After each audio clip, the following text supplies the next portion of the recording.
Un petit garçon appelle le 911 pour faire arrêter son père après avoir entendu le cri de sa mère.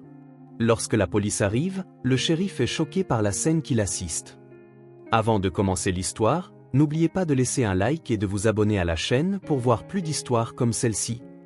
À première vue, la maison des Anderson à Millbrook, Connecticut, incarnait le genre de rêve suburbain que les familles recherchent.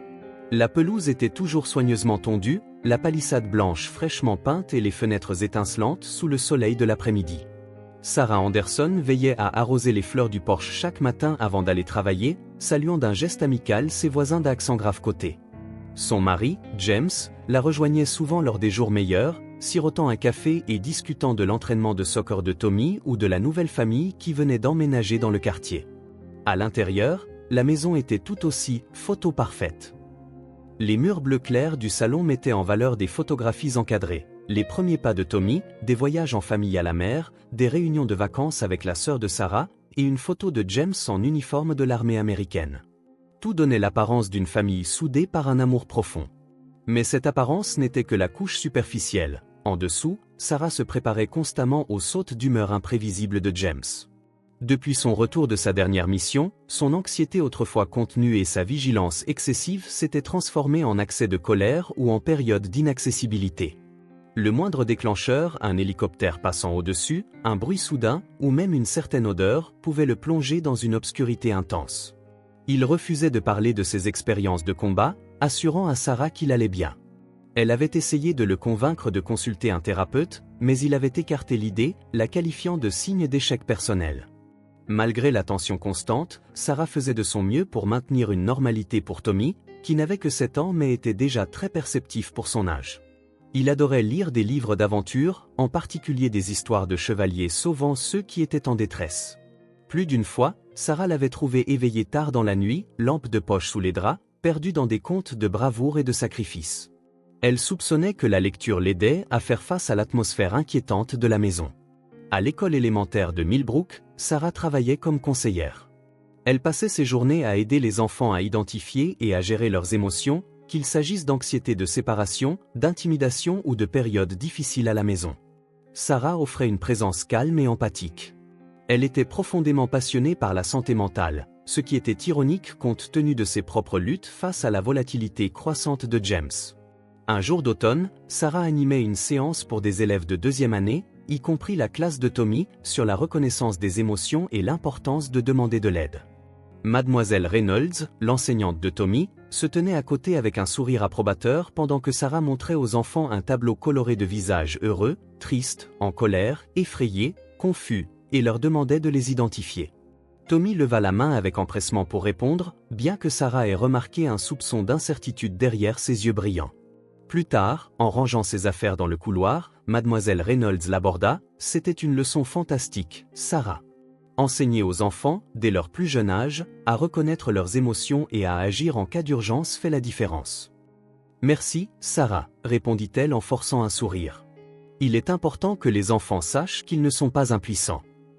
Mademoiselle Reynolds acquiesça, puis son expression se radoucit d'une inquiétude douce. Est-ce que tout va bien à la maison ? Tommy semble un peu plus silencieux ces jours-ci. Le cœur de Sarah se serra. Il va bien, parvint-elle à dire, il traverse juste une phase. Mademoiselle Reynolds sourit avec compassion, sans insister davantage. Cette nuit-là, Sarah ressentit une étrange vague de gratitude d'avoir été remarquée. Elle mentionna plus tard la question de Mademoiselle Reynolds à James, espérant que cela pourrait amorcer une discussion sur le bien-être de Tommy. Mais James ricana, il va bien, marmonna-t-il, les yeux rivés sur la télévision, où un documentaire sur la stratégie militaire diffusait les commentaires monotones décrivant des batailles à voix basse. Pendant un instant, Sarah envisagea de répliquer, mais la ligne tendue de la mâchoire de James la convainquit de laisser tomber. Elle se retira dans la cuisine où Tommy était assis à la table, coloriant un dessin de château. Dès qu'il sentit sa présence, il leva les yeux avec un sourire rassurant. « Regarde, maman, j'ai dessiné une nuit en train de combattre un dragon », dit-il fièrement. Elle se pencha pour admirer les détails minutieux. « C'est merveilleux, chérie », dit-elle en ébouriffant ses cheveux foncés. « Où as-tu appris à dessiner comme ça ?» Il haussa les épaules en souriant. « J'aime juste les histoires de héros, je suppose. » Son cœur se serra. Elle se demandait si Tommy souhaitait, en réalité, avoir un héros dans sa vie, quelqu'un pour briser la tension invisible et la peur qui planait dans les recoins de leur maison. Au fil des semaines, les sautes d'humeur de James devinrent plus évidentes. Il se perdait dans ses pensées le matin, oubliant de dire au revoir à Tommy en le déposant à l'école, ou disparaissait pendant des heures dans le garage, prétendant qu'il avait besoin de se vider l'esprit. Un samedi, Sarah le surprit assis, immobile, le regard fixé sur le sol en béton. Lorsqu'elle lui demanda s'il allait bien, il lui lança un regard rempli de pure colère avant de passer en trombe sans un mot. Néanmoins, Sarah maintenait la façade soignée de la famille. Elle organisa une petite fête d'anniversaire pour Tommy dans un parc voisin, invitant quelques-uns de ses camarades de classe. James réussit à assister, mais resta majoritairement en retrait, le regard distant et se promenant par moments. Sarah ressentit une pointe de tristesse en l'observant. Avant sa dernière mission, James avait animé les jeux de la fête, riant avec les enfants et distribuant des parts de gâteau. Maintenant, il ressemblait à un fantôme de lui-même. Alors que le soleil se couchait lors de l'anniversaire de Tommy, la sœur de Sarah, Danielle, se joignit à eux pour un dîner tranquille à la maison Anderson. Danielle remarqua le silence de pierre de James et tira Sarah à part pour lui demander si tout allait bien. « Il a du mal à se réadapter, dit-elle. » Sarah mentit, mêlant quelques demi-vérités, « ça ira mieux bientôt. » Le visage dubitatif de Danielle trahissait son incrédulité, mais Sarah força un ton joyeux, déterminée à maintenir les apparences pour le bien de Tommy. Après le départ de Daniel et des autres invités, James se retira à sa place habituelle devant la télévision tandis que Sarah nettoyait les restes de la fête. Tommy, bâillant, monta péniblement les escaliers pour aller se coucher. Dans la cuisine, Sarah trouva le gâteau d'anniversaire à moitié écrasé, probablement parce que James avait claqué la porte du frigo avec trop de violence. Un frisson d'inquiétude la parcourut tard dans la nuit, alors qu'elle restait éveillée, repensant aux nombreuses histoires qu'elle avait entendues de la part de clients et de collègues sur les conséquences dévastatrices d'un traumatisme non soigné. Elle avait conseillé tant d'enfants dont les parents luttaient contre des problèmes de santé mentale, mais elle n'aurait jamais imaginé se retrouver à leur place. Dans l'obscurité, elle sentit une petite main sur son bras. Tommy était entré en douce dans la chambre, les yeux embués de larmes. « Maman, j'ai peur », murmura-t-il. Papa criait dans son sommeil encore une fois. Sarah se décalça pour lui laisser la place et l'invita à monter à côté d'elle. « Ce n'est rien, » murmura-t-elle, essayant de paraître calme, « ce n'était qu'un mauvais rêve. Retourne te coucher. » Elle l'enlaça, le cœur lourd de savoir que cette image supposée parfaite de la famille se fissurait. Elle n'espérait qu'avec assez d'amour et de patience, elle pourrait aider James avant que son tumulte intérieur ne détruise définitivement leur famille.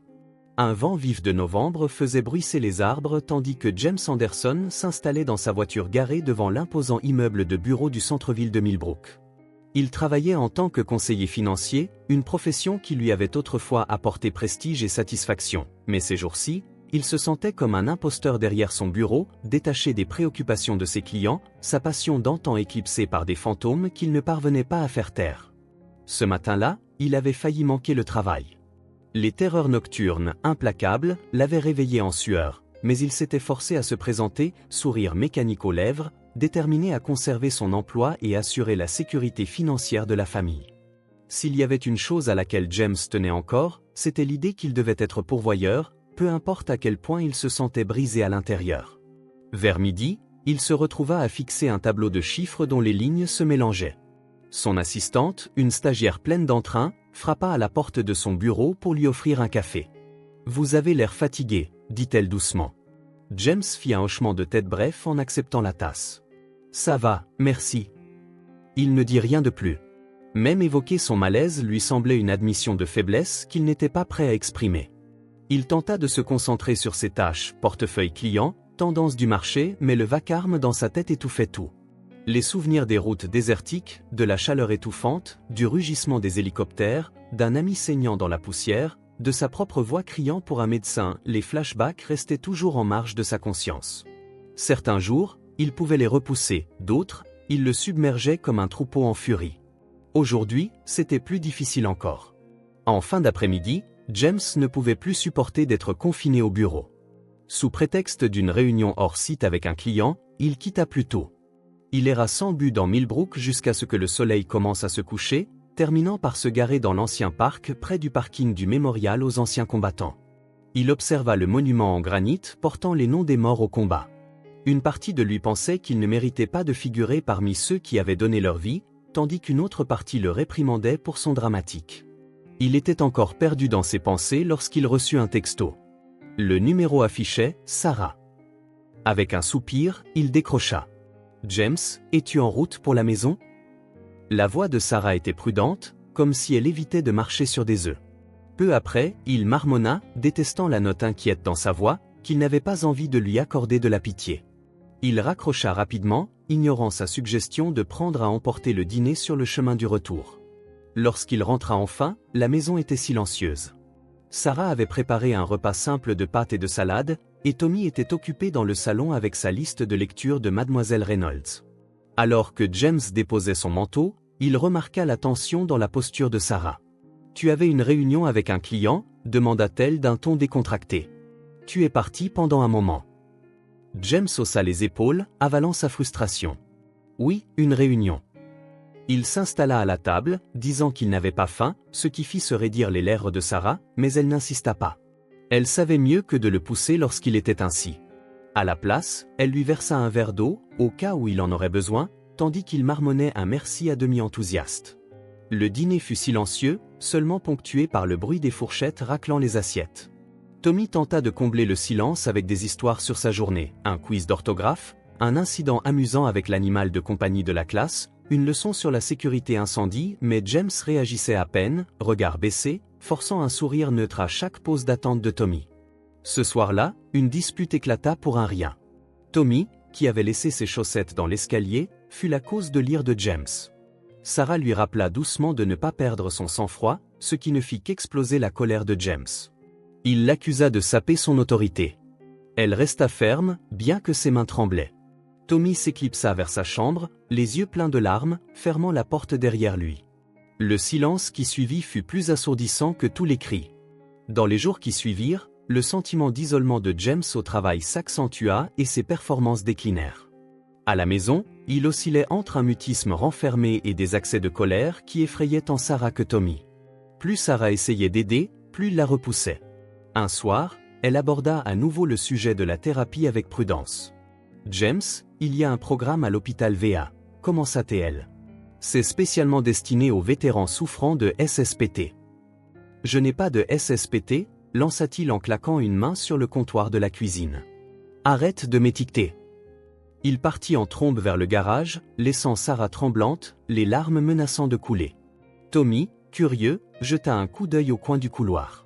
« Papa va-t-il en prison ?» demanda-t-il d'une petite voix, les yeux grands ouverts. Elle hésita, regardant Sarah. « Pour l'instant, oui. Nous devons juste nous assurer que toi et ta mère êtes en sécurité, d'accord ?» Tommy hocha la tête, ressentant un mélange déroutant de culpabilité, de soulagement et de tristesse.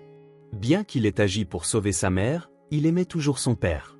Il ne pouvait s'empêcher de se rappeler les fois où James le portait sur ses épaules à la fête foraine ou lui racontait des histoires au coucher dans une voix amusante, mais cet homme semblait désormais disparu. Un ambulancier arriva pour vérifier les blessures de Sarah. Le shérif Cooper revint et posa quelques questions avec douceur, s'assurant que Tommy se sentait suffisamment en sécurité pour passer la nuit chez un proche. Sarah, en tremblant, mentionna sa sœur Danielle qui vivait de l'autre côté de la ville, ce qui semblait être la meilleure solution pour la nuit. Avant leur départ, Tommy récupéra son talkie-walkie dans la cabane dans l'arbre. Il lui semblait désormais plus lourd, ayant été transformé d'un cadeau ludique en une bouée de sauvetage. En s'installant à l'arrière de la voiture de patrouille, avec sa mère drapée dans une couverture, il vit le shérif Cooper guider James vers une autre voiture. Leurs regards se croisèrent brièvement, Tommy crut apercevoir les lèvres de son père bouger comme s'il voulait dire quelque chose, mais les mots ne vinrent jamais. L'air de la nuit était lourd de tension, les gyrophares de police illuminant chaque fenêtre de la banlieue silencieuse. Les voisins, sur leur porche, se rassemblaient, certains chuchotant, choqués qu'une telle scène puisse se dérouler chez les Anderson, d'autres adressant des prières silencieuses pour la famille. Tommy posa sa tête contre le bras de sa mère. Il ignorait ce qui se passerait ensuite, où ils iraient vivre, ce qu'il adviendrait de son père ou si les choses pourraient redevenir comme avant. Mais il savait une chose, Mademoiselle Reynolds lui avait bien appris ce qu'il fallait faire en cas d'urgence. S'il n'avait pas appelé le 911 ce soir-là, il aurait peut-être perdu sa mère pour toujours. Le lendemain matin, Sarah Anderson se réveilla dans la chambre d'amis de sa sœur Danielle. Le pâle soleil d'hiver filtrait à travers les rideaux. Tommy était blotti à côté d'elle, encore endormie, le visage détendu pour la première fois depuis des semaines.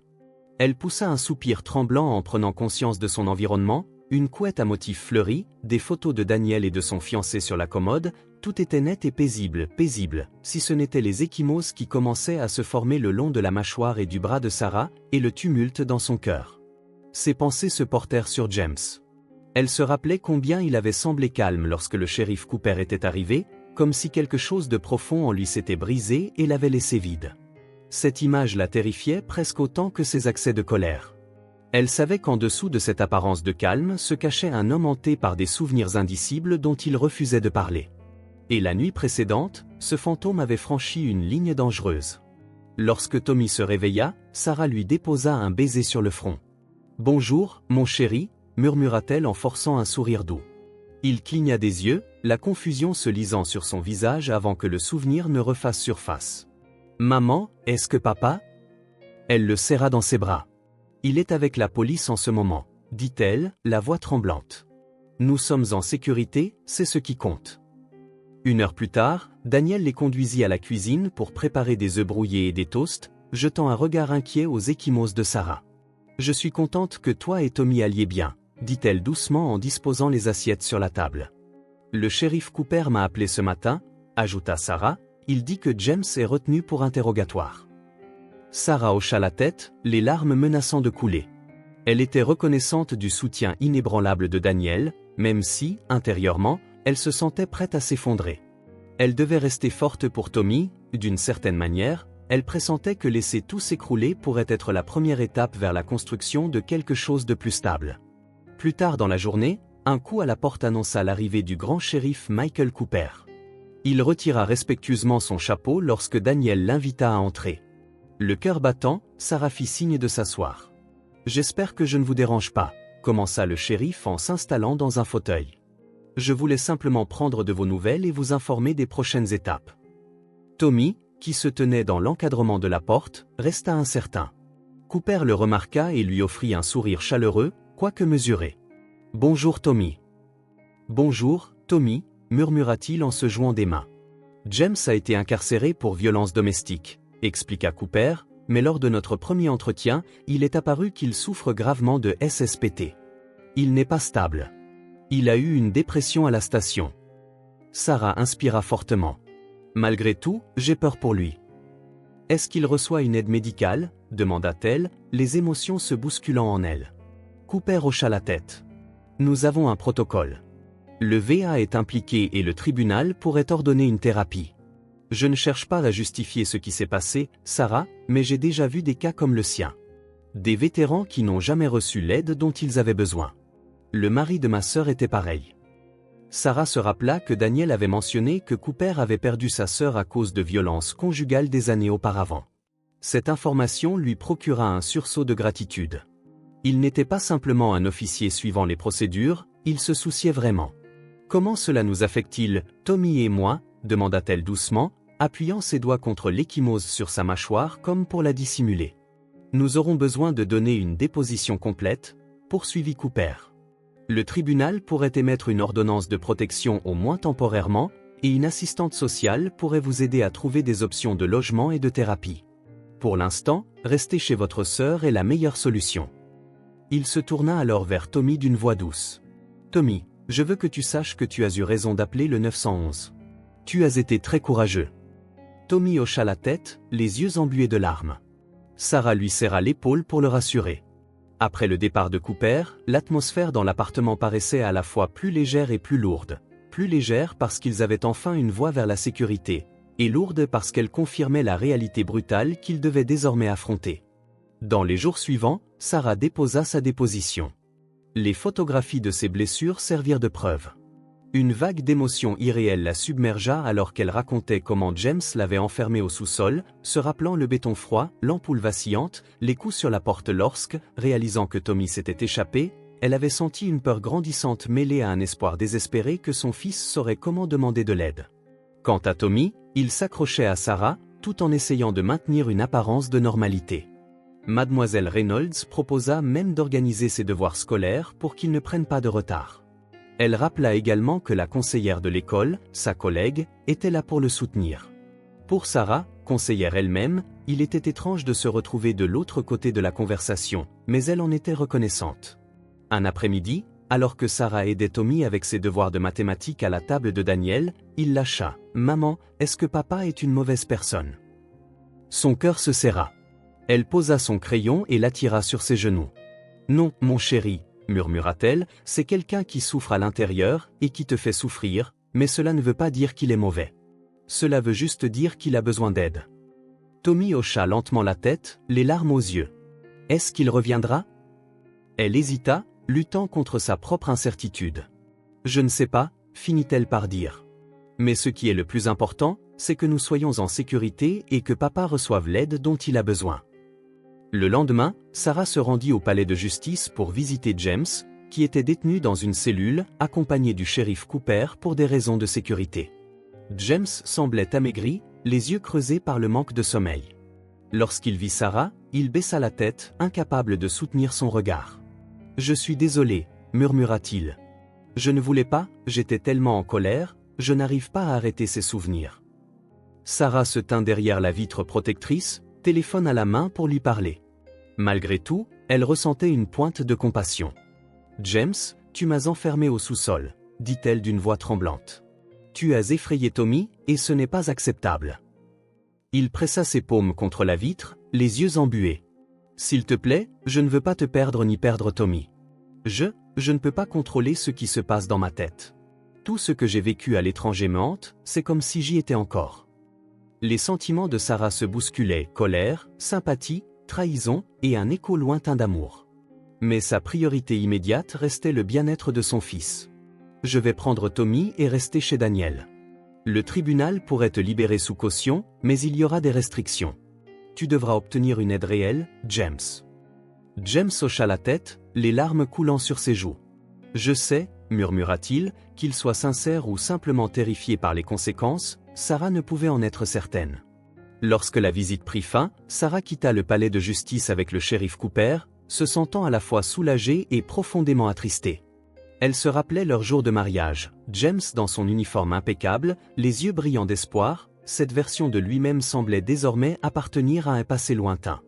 Cooper s'arrêta dans le couloir. « Sarah, je sais que vous traversez une période difficile, mais je veux que vous sachiez que vous avez des options.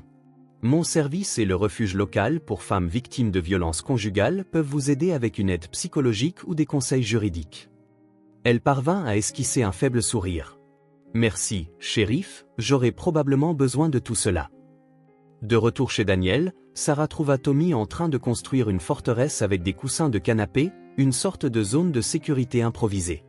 Il leva timidement les yeux et esquissa un petit sourire lorsqu'elle entra. Elle se pencha pour l'embrasser, se promettant que, même si elle ne pouvait pas réécrire le passé de James ni effacer son traumatisme, elle pourrait briser le cycle de la violence pour son fils. Ce pourrait être le réveil dont ils avaient tous besoin pour vraiment guérir, s'ils avaient le courage d'affronter ce qui les attendait.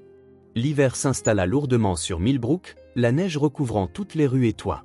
Pour Sarah, le froid extérieur reflétait son paysage intérieur, incertain, un peu figé, mais dissimulant aussi un potentiel de renouveau sous la surface. Dans les semaines qui suivirent l'arrestation de James, la vie prit un nouveau rythme pour Sarah et Tommy chez Daniel. Les matins étaient mouvementés, Daniel se précipitait pour aller travailler, Sarah essayait d'aider Tommy à se préparer pour l'école tout en jonglant avec des formalités juridiques et des appels téléphoniques. Avec des travailleurs sociaux présents, il y avait pourtant une surprenante sérénité à ne pas avoir à marcher constamment sur des œufs autour de James. Tommy commença à assister à des séances de thérapie au centre familial local. D'abord réticent, il s'habitua progressivement à l'idée lorsqu'il réalisa que ces séances impliquaient une thérapie par l'art, une activité qu'il aimait déjà. Sa conseillère, Mademoiselle Park, lui remit des carnets de croquis et des crayons de couleur et lui demanda de dessiner ce qu'il ressentait chaque jour.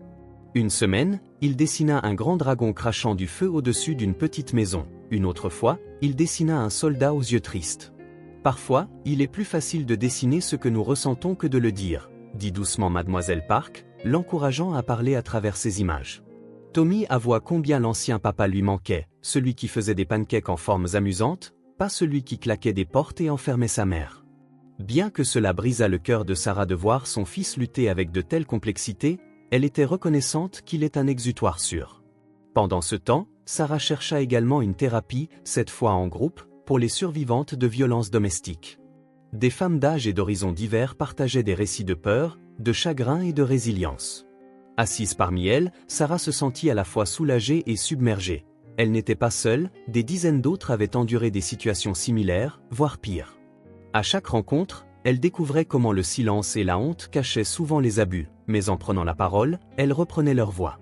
Lors d'une séance, la chef de groupe, une femme douce nommée Cynthia, invita Sarah à partager. D'une voix tremblante, Sarah raconta la nuit où James l'avait enfermée dans le sous-sol et comment l'appel au 911 de Tommy l'avait sauvée. Elle fut sur le point d'éclater en sanglots en évoquant ses ecchymoses, les coups frénétiques contre la porte du sous-sol et la pensée terrifiante qu'elle pourrait y mourir, laissant Tommy seul par la suite. Les autres femmes offrirent des mots d'empathie et de soutien. L'une d'elles, une mère de 3 enfants, dit « Tu es plus forte que tu ne le penses, tu as fait le premier pas et c'est le plus difficile. » Sarah découvrit un nouveau sens à sa vie dans ces séances. Elle vit combien d'autres manquaient des ressources ou du soutien émotionnel dont elle avait eu la chance de bénéficier. Bien qu'elle soit encore en train de guérir, elle ressentit l'envie de militer pour la sensibilisation à la violence domestique, d'utiliser ses compétences en counseling pour quelque chose de plus vaste. C'était une étincelle qu'elle décida de nourrir.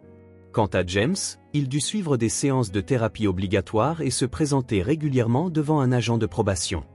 Ayant obtenu sa liberté sous caution avec des conditions strictes, le tribunal l'ordonna à suivre un programme de traitement du TSPT à l'hôpital des anciens combattants, VA, à Hartford, ainsi qu'un cours de gestion de la colère. D'abord plein de ressentiment, il comprit vite que c'était sa seule chance de peut-être réunir sa famille ou du moins de ne pas la perdre pour toujours. En thérapie de groupe avec d'autres vétérans, James retrouva un sentiment de camaraderie qu'il n'avait pas ressenti depuis son déploiement. Il rencontra des hommes et des femmes portant des fardeaux similaires, des flashbacks, des cauchemars, de la culpabilité. Au début, il était mal à l'aise, mais au fil des semaines, il se surprit à s'ouvrir, ne serait-ce que pour éviter de sombrer dans ses propres pensées. Un matin d'hiver particulièrement rude, James se rendit péniblement à une séance du groupe de soutien du VA.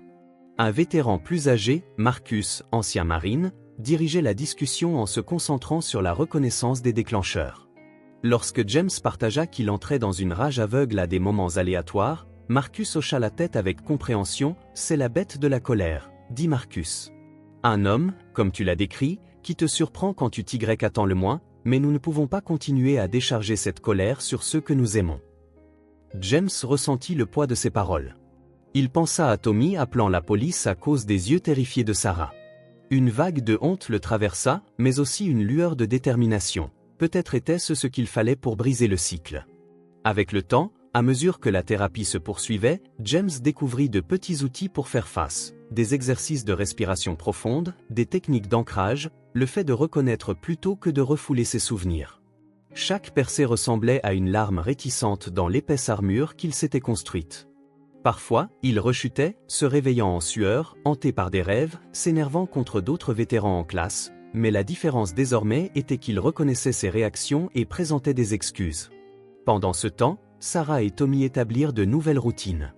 Sarah avait pris un congé de son travail de conseillère pour se concentrer sur sa guérison, mais elle continuait d'assister aux événements scolaires de Mademoiselle Reynolds pour soutenir Tommy. Touchée par l'histoire de Tommy, Mademoiselle Reynolds commença à intégrer davantage de leçons sur la sécurité domestique et l'expression émotionnelle dans son programme. Elle invita des policiers locaux, y compris le shérif Cooper, à parler aux élèves de la reconnaissance des situations dangereuses et de la manière de demander de l'aide. Cette initiative naissante attira l'attention des parents et du personnel, certains formant même un comité pour explorer un programme d'éducation à la sécurité plus large dans tout le district scolaire. Lorsque Mademoiselle Reynolds demanda à Sarah son avis, Sarah ressentit à la fois de l'excitation et de la crainte. Partager son histoire personnelle comme outil pédagogique était intimidant, mais l'idée que cela puisse aider d'autres enfants lui donna du courage. Un jour, après la séance de thérapie par l'art de Tommy, Mademoiselle Park invita Sarah à regarder un nouveau dessin qu'il avait réalisé. Il montrait 3 silhouettes, une femme avec un sourire doux, un garçon tenant sa main, et un homme au loin semblant triste. Au-dessus d'eux, un soleil éclatant brillait. « Regarde, dit Tommy, le soleil, c'est l'espoir. » Mademoiselle Park expliqua, « Il commence à voir que peut-être son père peut s'améliorer, mais il est aussi conscient que les choses pourraient ne jamais être comme avant. Sarah observa le dessin, des larmes perlant aux yeux. C'était à la fois déchirant et beau de voir la résilience de son fils capturé sur papier. « Je suis fière de lui », murmura-t-elle. Ce soir-là, Tommy demanda s'il pouvait parler à James au téléphone. Sarah hésita, mais décida que cela pourrait être bénéfique pour eux deux, tant que les limites restaient claires. La voix de James à l'autre bout du fil était tremblante. Quand Tommy lui parla de sa nouvelle équipe de football, James força un sourire dans sa voix. « C'est super, mon garçon », dit-il doucement. « Je suis vraiment fier de toi. » Tommy fit une pause. « Quand reviendras-tu à la maison ?» James inspira bruyamment. « Je ne sais pas, mon fils, j'essaie de me réparer. Je veux être en sécurité pour toi et ta mère. » Tommy hocha la tête, des larmes coulant sur ses joues, bien que sa voix restât ferme. « D'accord, papa. » Sarah termina l'appel, ressentant un mélange d'émotions contradictoires. James semblait faire des efforts, mais elle ne pouvait ignorer les mois de déni et la terreur qu'elle et Tommy avaient endurés. Elle décida que la confiance devrait être reconstruite lentement, si elle pouvait l'être du tout. Pourtant, les graines de la guérison avaient été semées en eux tous. Tommy apprenait à traiter son traumatisme par l'art, Sarah redécouvrait sa voix, non seulement en tant que conseillère mais aussi en tant que survivante capable de défendre autrui, et James affrontait enfin les fantômes de la guerre qui l'avaient enfermé. Chaque pas en avant les rapprochait un peu plus de la possibilité de forger un nouveau chemin, fondé sur l'honnêteté, la conscience de soi et le respect. Un enthousiasme mesuré résonnait à l'école élémentaire Millbrook, alors que le printemps arrivait. Des panneaux d'affichage colorés mettaient en valeur les œuvres des élèves et les couloirs résonnaient des discussions à propos de la foire scientifique et des matchs de sport à venir.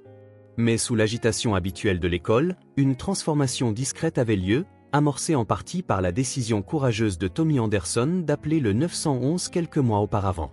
Mademoiselle Reynolds travaillait avec le conseil scolaire pour intégrer un nouveau module d'éducation à la sécurité dans le programme.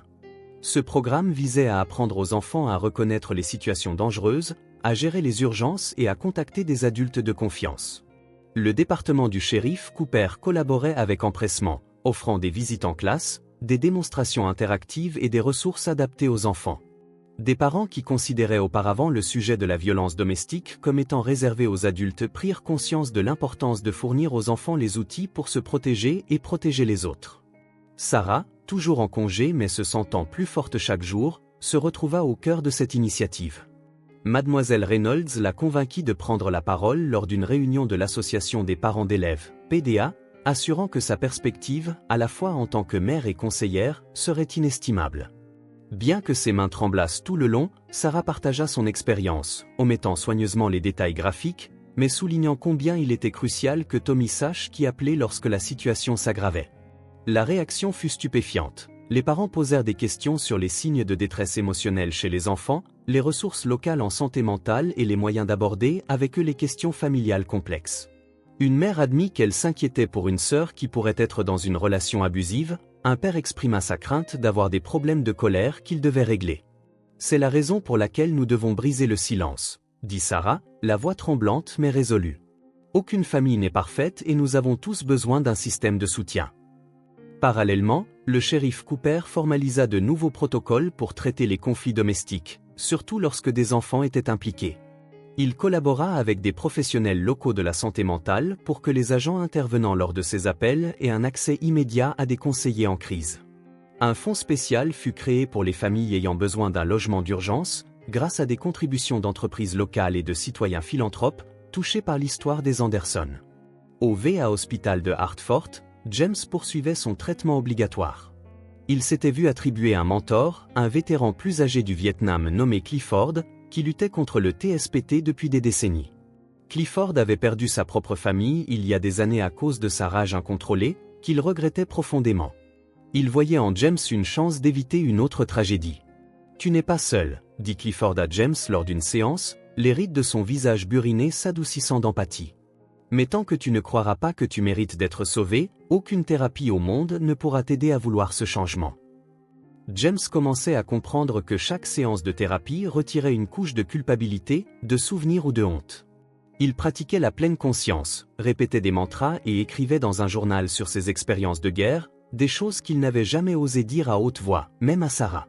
Peu à peu, Il sentait les enchevêtrements de son esprit se délier. Lors d'une réunion de groupe un mardi après-midi, il trouva le courage d'évoquer les accusations d'agression domestique qui l'avaient conduit là. Certains vétérans paraissaient mal à l'aise, d'autres hochèrent la tête en signe d'empathie, partageant leurs propres histoires d'éclats de violence. Un jeune homme admit avoir failli étrangler sa petite amie lors d'un épisode de flashback. En entendant cela, les yeux de James se remplirent de larmes. Il réalisa enfin que le TSPT n'était pas seulement synonyme de cauchemar, il pouvait devenir une force destructrice, affectant des victimes bien loin du champ de bataille. Il quitta cette journée avec horreur et soulagement, conscient que le changement était possible. De retour à Millbrook, l'histoire de Tommy résonnait non seulement à l'école, mais dans toute la communauté. Des journaux locaux publièrent des articles sur la sensibilisation à la violence domestique, mettant en lumière à la fois le problème et les ressources disponibles. Les groupes de soutien pour anciens combattants virent leur fréquentation augmenter, hommes et femmes se manifestant après avoir pris connaissance des nouveaux programmes. Au cours d'une des séances de thérapie de Tommy, Mademoiselle Park remarqua une évolution dans ses dessins. Il représentait toujours des batailles entre chevaliers et dragons, mais désormais, il dessinait souvent les chevaliers tendant une main de paix plutôt que brandissant une épée. Lorsqu'on lui demanda, Tommy expliqua qu'il espérait une fin heureuse avec son père, où le dragon du TSPT serait apprivoisé et non détruit. À la maison, Sarah s'inquiétait parfois que son fils soit trop indulgent, trop plein d'espoir. Elle luttait avec sa propre colère et sa tristesse envers James, mais elle ne pouvait nier que voir la communauté se mobiliser autour d'eux lui donnait de l'optimisme. Les cycles de silence et de honte commençaient enfin à se fissurer. Si son histoire pouvait aider ne serait-ce qu'une autre famille, cela en vaudrait la peine. Daniel les soutenait à chaque étape, offrant un toit stable et un soutien émotionnel. Elle faisait même du bénévolat au centre de sensibilisation à la violence domestique nouvellement créé, distribuant des tracts et orientant les survivants vers des services de counseling. Un soir, elle avoua à Sarah, « J'avais tellement peur pour toi, mais je suis fière de la façon dont tu utilises cette douleur pour aider les autres. » Sarah sourit en larmes en étreignant sa sœur, « Je n'aurais pas pu le faire sans toi. » Lorsque le printemps céda place à l'été, l'organisation locale pour anciens combattants organisa une journée familiale au parc municipal. Le shérif Cooper suggéra que Sarah et Tommy y assistent, principalement parce que le groupe de thérapie de James prévoyait de faire une petite présentation sur le dépassement du traumatisme. Sarah hésita, redoutant de revoir James en dehors du cadre contrôlé de la thérapie ou du tribunal, mais finalement elle décida que cela pourrait apporter à Tommy un certain apaisement ou espoir. À leur arrivée, une brise légère parcourut le parc, faisant bruisser les bannières colorées qui célébraient l'union des anciens combattants et des familles. Il y avait des activités pour les enfants, de la musique et des stands d'information. Sarah gardait un œil vigilant sur Tommy qui serrait sa main fermement. Ils aperçurent James près d'un stand sur les ressources du TSPT, en conversation avec Clifford et quelques autres vétérans. Il semblait plus amaigri, plus réservé, mais un peu plus à l'aise qu'elle ne s'en souvenait. Tommy appela « Papa » et tira Sarah vers lui. Les yeux de James trahirent à la fois soulagement et peur. Il s'avança, tout en gardant une distance respectueuse, comme s'il n'était pas sûr qu'une accolade soit appropriée. « Salut, mon garçon » dit-il doucement, jetant un regard à Sarah. « Salut, James » répondit-elle, les bras croisés de manière protectrice. Malgré son hésitation, elle remarqua l'effort qu'il faisait pour paraître calme et posé, bien qu'elle aperçût ses mains légèrement tremblantes. Au moins, il ne tout enfouissait plus à l'intérieur. Clifford se présenta à Sarah en expliquant que James travaillait dur en thérapie et qu'il avait encore du chemin à parcourir, mais qu'il était déterminé, selon les mots de Clifford. Sarah sentit les larmes lui monter aux yeux, mais elle parvint à garder son calme. « C'est bien », réussit-elle d'une voix chargée d'émotion. Ils discutèrent quelques minutes, principalement au sujet du camp de soccer à venir de Tommy.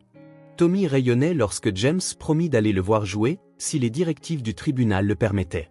C'était un petit pas, mais dans le contexte de leur famille fracturée, il semblait monumental. Plus tard, alors que Sarah et Tommy reprenaient la route vers l'appartement de Daniel, ils croisèrent le shérif Cooper qui aidait à ranger du matériel. Il adressa à Tommy un sourire chaleureux. « Salut, jeune homme, comment ça va ?» Tommy répondit timidement, « Bien, monsieur, merci pour tout. » Le shérif lui tapa gentiment dans les cheveux. « Continue d'être courageux, d'accord ?» Sur le chemin du retour, Sarah repensa aux événements de la journée. Voir James dans un environnement non conflictuel, faisant des efforts visibles pour s'améliorer, éveillait en elle un espoir prudent, mais elle savait que reconstruire la confiance prendrait du temps. Elle savait aussi que sa propre guérison était en cours.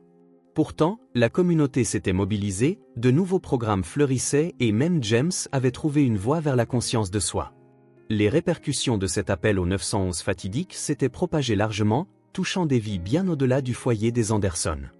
En regardant Tommy dans le rétroviseur, le voyant regarder par la fenêtre avec un petit sourire optimiste, elle était plus convaincue que jamais qu'ils étaient sur la voie de quelque chose de meilleur, aussi longue et sinueuse que puisse être la route.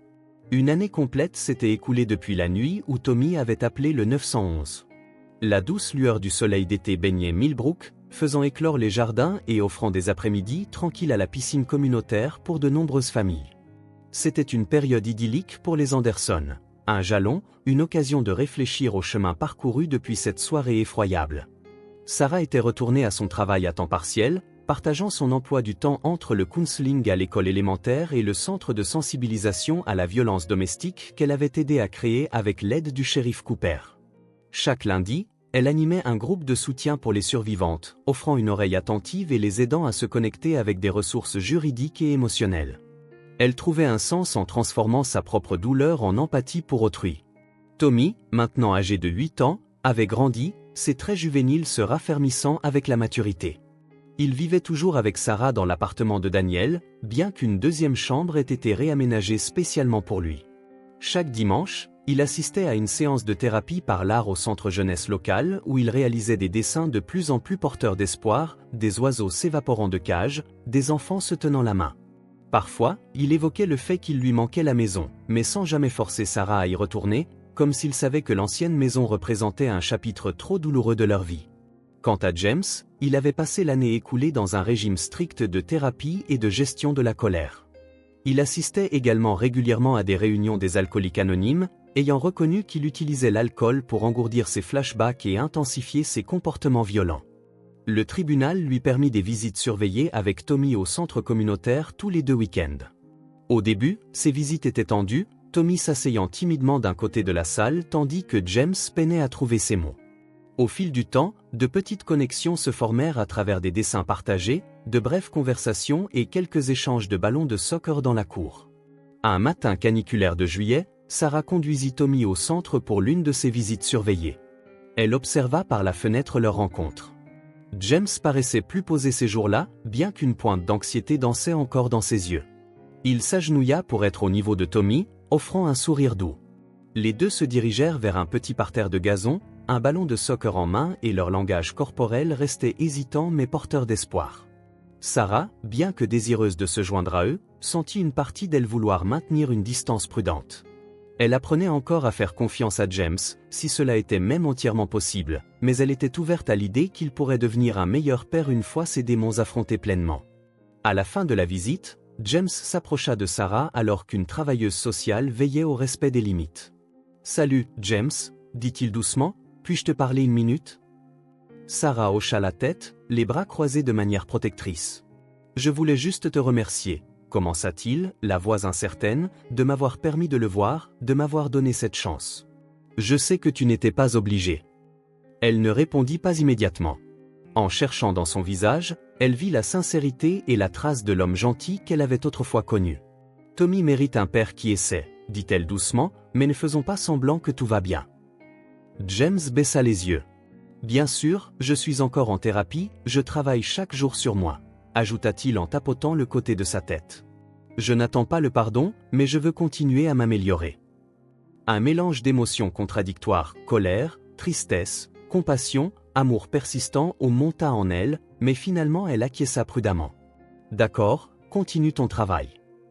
Cet après-midi-là, elle emmena Tommy prendre une glace, en récompense de son courage face à cette situation complexe. Tandis qu'ils léchaient leur cornet fondant, Tommy demanda « Maman, penses-tu que papa reviendra un jour à la maison ?» Sarah fit une pause. « Je ne sais pas, mon chéri, mais l'essentiel est que nous soyons tous les deux en sécurité et heureux.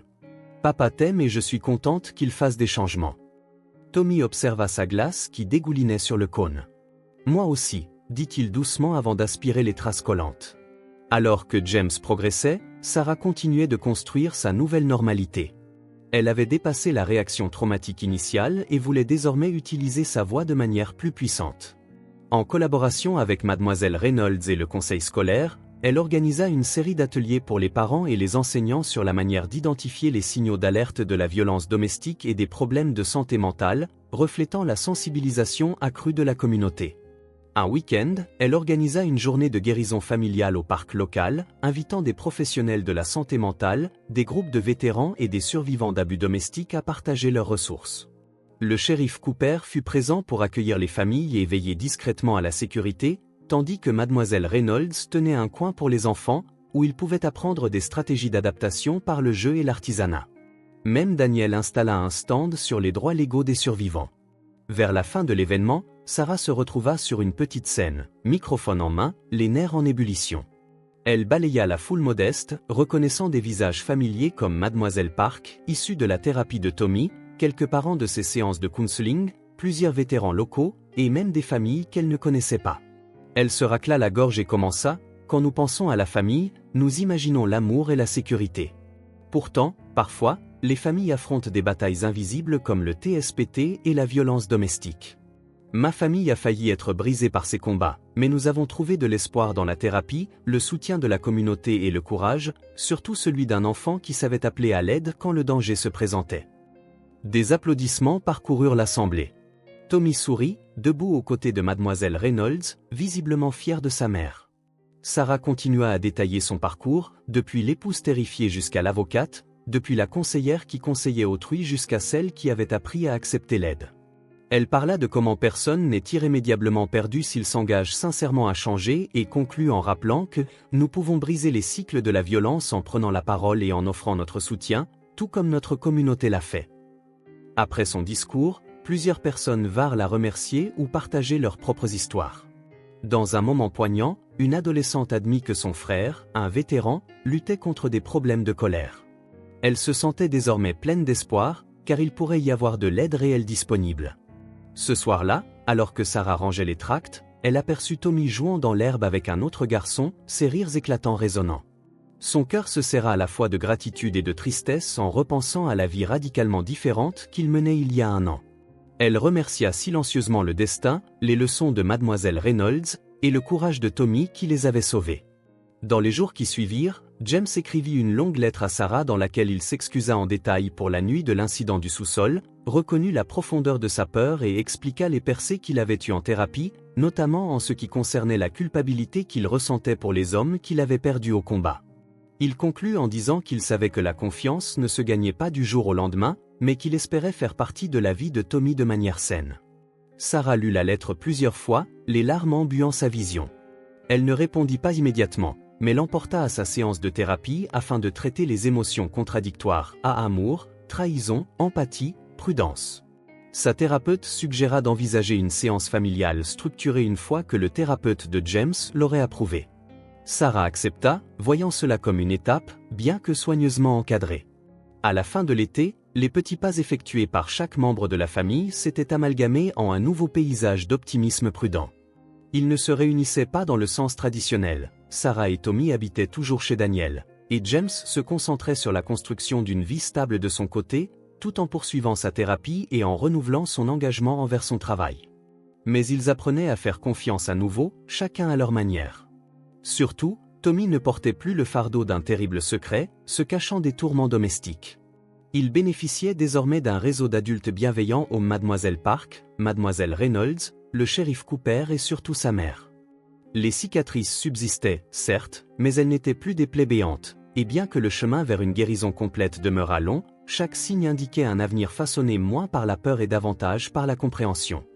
18 mois après cet appel au 911 fatidique, le gymnase de l'école élémentaire Millbrook était en effervescence.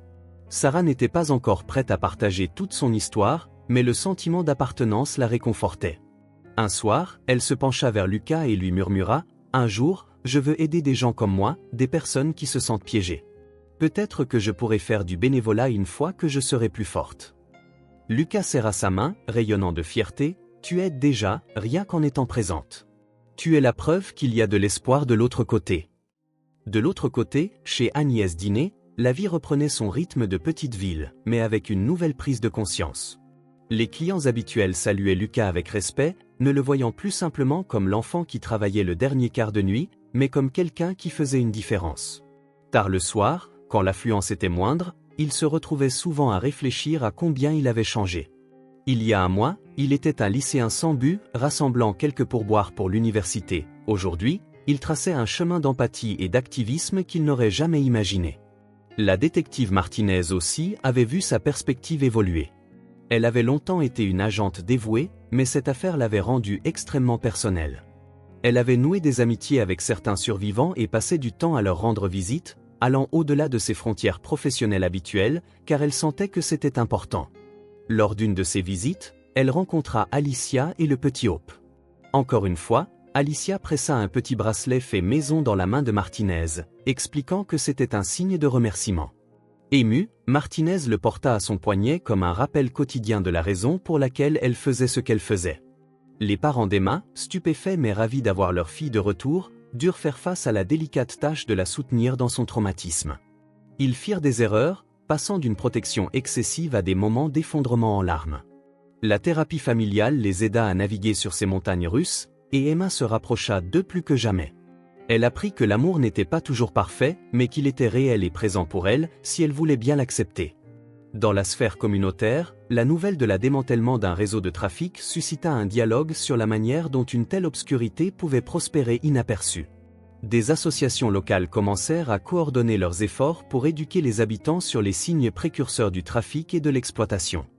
Des séminaires furent organisés dans les écoles et les églises, exhortant les gens à être vigilants et à parler s'ils remarquaient quelque chose de suspect.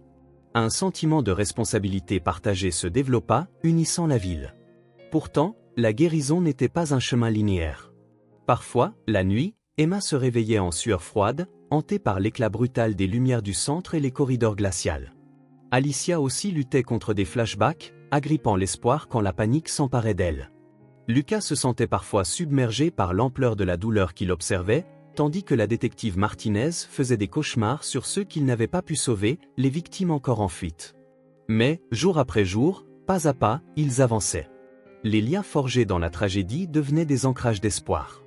Autour d'un café et lors d'appels téléphoniques tardifs, Martinez et Lucas échangeaient parfois leurs impressions et les nouvelles des survivants. La détective taquina Lucas en lui disant qu'il ferait un bon agent un jour.